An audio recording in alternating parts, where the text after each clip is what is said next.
24절기 중 겨울에 속한 동지는 한겨울에 이르러 밤이 가장 길고 낮이 가장 짧은 날로 긴 어둠이 드리워지는 시기이다.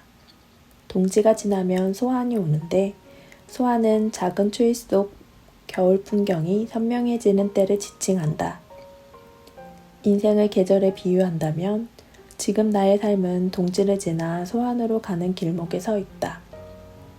인생이 어두움인 우울증이란 터널을 지나 삶의 풍경을 선명하게 보려고 노력하는 중이다. 어둠으로 대변되는 우울한 감정을 스스로 허락하지 못했고 가족이나 친구들에게 이해받지 못할까봐 두려워서 꾹꾹 눌러 숨겼다. 마음속 깊은 곳에 구덩이를 파서 숨기고 잊어버렸다. 의식하지 않으니까 어두운 면은 나타나지 않았고 밝은 면만 드러났다. 밝은 모습을 보일수록 사람들에게 환영받는 사람이 된 것 같았다. 그러나 해결하지 못한 감정은 계속 구덩이 속에 쌓여 있었고 어느 날 구덩이를 넘어서 삶으로 쏟아져 나왔다. 본격적으로 내 안의 우울이 쏟아져 나온 시기는 육아휴직을 마치고 복직한 지 4년쯤 되었을 무렵이었다. 당시 회사는 대대적인 구조조정을 진행 중이었다. 팀원 9명 중 6명이 대상이 되어 퇴직 절차를 가졌다. 그때 대상자가 되지 않고 살아남았지만 불편한 상황을 견뎌야 했다. 그 상황을 겪은 충격이 남아있는데 새로 부임한 팀장은 전임 팀장에 대한 불만을 나한테 쏟아냈다. 전임 팀장과 해외 지역 본부장의 사이가 좋지 않은 상태였는데 어떤 일을 처리하는 과정 중 전임 팀장이 본부장을 배려하지 않고 진행한 건이 있었다. 그 일에 대한 불만을 본부장은 신임 팀장에게 쏟아냈다. 신임 팀장은 그와 격한 논쟁을 하고 와서 그 책임을 나에게 쏟아부었다. 이 일을 왜 그딴 식으로 해왔어?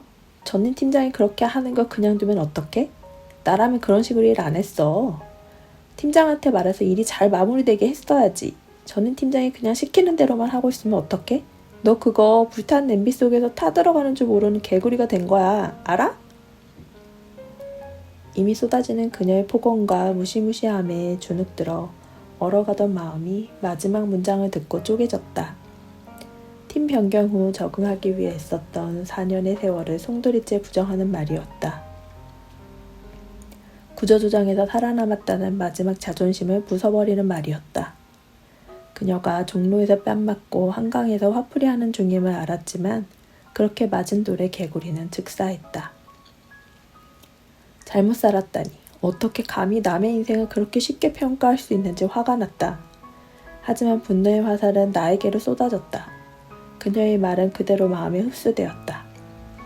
복직 후 완전히 새로운 부서에 적응하기 위해 애쓰며 3살 아이를 외부의 도움 없이 남편과 둘이 돌보던 시기였다. 야경증 있는 아이를 돌보느라 잠을 제대로 자지 못하고 회사 와서 졸았던 순간들이 게으른 직원이었음을 부정하지 못했다.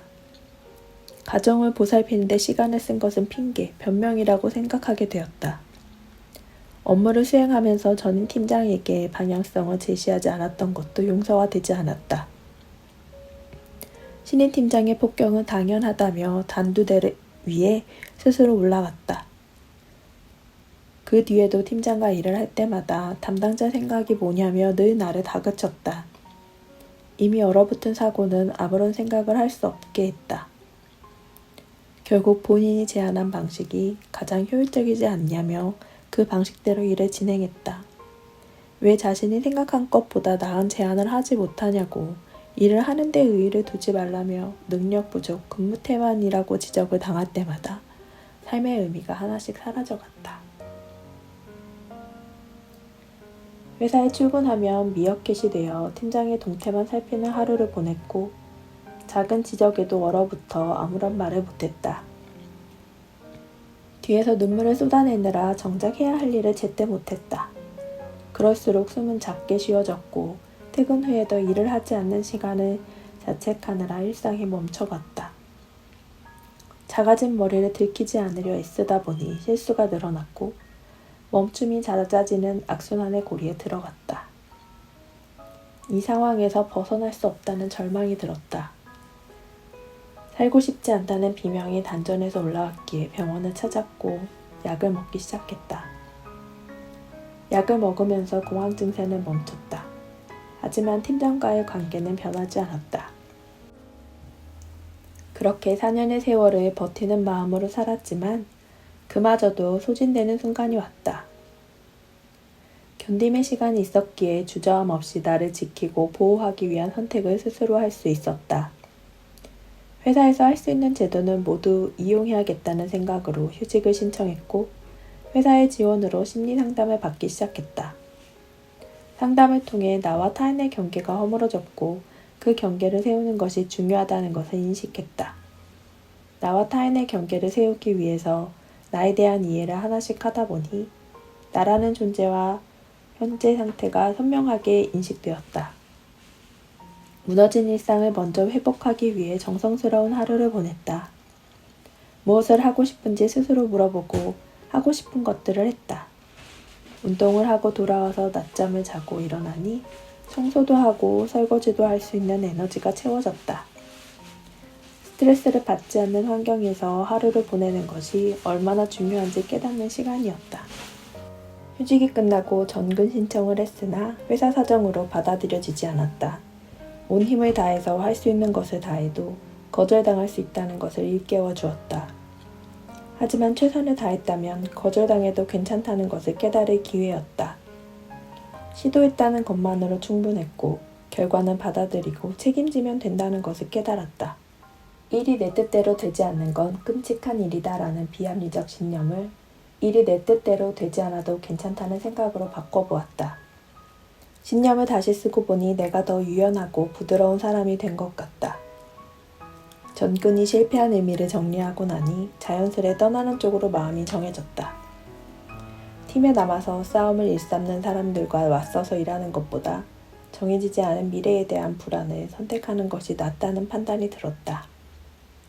회사를 떠나는 것이 가정의 평화를 위한 일이며 준비된 것이 없더라도 지금까지 잘 살아왔으므로 앞으로도 잘 살 것이라는 남편의 말에 결심할 수 있었다. 엄마가 뒤에 있으니 네가 원하는 인생을 살라는 친정엄마의 지지도 힘이 되었다. 퇴사를 결심하고 퇴직 의사를 밝히기 직전까지 마구 심장이 뛰고 긴장이 되었지만 긴장을 이기고 원하는 말을 하고 나니 오히려 홀가분하고 개운했다. 앞으로의 미래가 기대되고 설레는 마음이 들어서 반가웠다.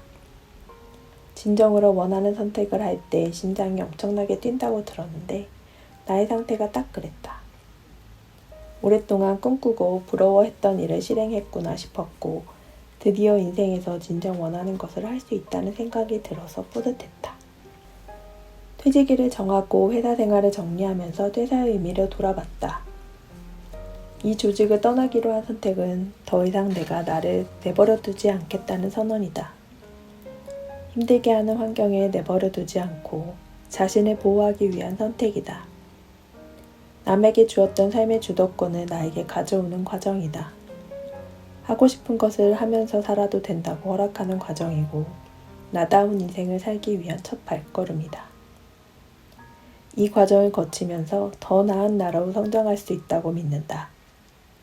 19년을 일한 회사를 떠난다는 선택은 단단한 울타리 밖으로 나가는 것 같아서 겨울의 한복판 대안으로 들어가는 것이 아닌지 걱정이 한편에 든다. 하지만 대안이 소환의 집에 갔다가 얼어 죽는다라는 속담처럼 소환의 추위 속에서도 나를 지키고 보호하는 선택을 했고 행동했기에 큰 추위인 대안이 오더라도 자기를 돌보며 견뎌서 곧 찾아올 봄을 준비할 수 있다고 믿는다. 앞으로 정해진 미래는 없지만 나를 움직이게 하는 에너지들을 꽉꽉 채워서 잘하는 일을 찾고 스스로가 잘할 수 있는 환경을 찾아서 보람을 느끼며 일하는 미래를 꿈꾼다.